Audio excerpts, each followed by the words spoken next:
그럼 세 번째 과제를 설명해 드리겠습니다. 세 번째 과제는 내가 기억한 경험과 다른 사람이 기억해준 경험에서 중요한 단어를 찾는 것입니다. 세 번째 과제를 위한 준비물은 포스트잇 또는 메모지, 이전 과제에서 인터뷰했던 녹음 파일이나 기록입니다. 나와 다른 사람이 기억한 내용들을 정리해 볼까요? 그리고 그 내용에서 떠오르는 감정이나 느낌이 무엇인지 생각해 보세요. 세 번째 과제는 여러분이 느낀 감정과 다른 사람이 느낀 감정의 차이가 있는지, 있다면 어떤 차이가 있는지를 확인하면서 다양한 생각과 가치가 있다는 것을 느끼고 정리하는 과정입니다. 워크북을 하면서 인터뷰했던 내용물에 대해 더 궁금한 점이 생길 수도 있어요. 그럴 때는 인터뷰를 했던 대상에게 다시 또 다른 질문을 해도 됩니다. 먼저 내가 중요하게 생각한 경험이나 사건을 적어보고 그 경험이나 사건을 떠올리면서 나타나는 인물, 장소, 그리고 그곳의 분위기, 당시 여러분이 느꼈던 감정을 표현할 수 있는 단어를 찾아 메모지에 적어보세요.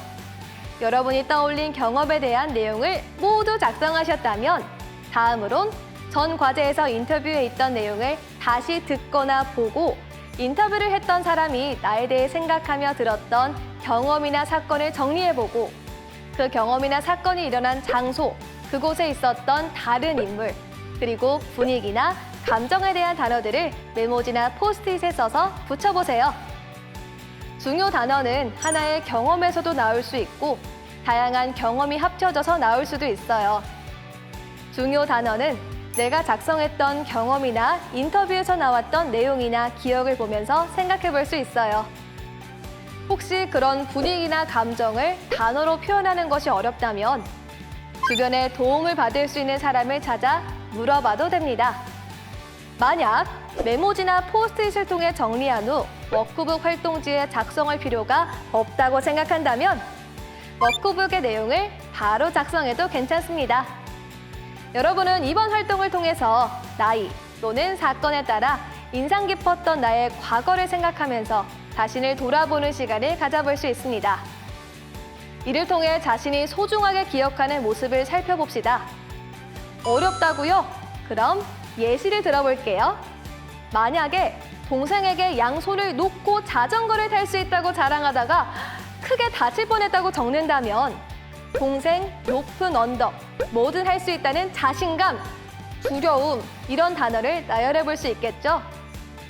그리고 가족과 함께 캠핑에 갔는데 처음으로 텐트 치는 법을 배웠다 라는 경험을 썼다면 이 경험에 대해서 아빠, 캠핑장, 설렘, 텐트 치기의 어려움, 이런 것들을 적어볼 수 있습니다. 그리고 인터뷰를 통해 다른 사람이 기억한 경험이나 사건에 대해선 이렇게 작성해보세요. 할머니랑 놀이터를 갔는데 내가 넘어져서 무릎에 상처가 났다. 할머니가 마음 아파하셨다. 이 사건에서 뽑을 수 있는 중요 단어는 할머니, 놀이터, 놀람, 사랑이 될 수 있을 것 같습니다. 친구가 깁스를 했는데 급식을 대신 받아줬다는 경험이 있었다면 친구, 급식실, 따뜻한, 고마움을 중요 단어로 뽑아볼 수 있죠. 생각보다 어렵지 않죠? 세 번째 과제에 대한 설명이 마무리됐습니다. 지금부터 과제를 시작해볼까요? 과제를 모두 수행하기까진 40분 정도 걸릴 거예요.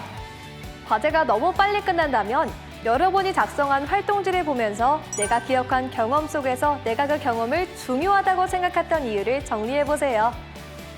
내가 뽑은 중요 단어와 인터뷰한 사람이 뽑은 중요 단어가 너무 다르다고요? 그래도 괜찮습니다.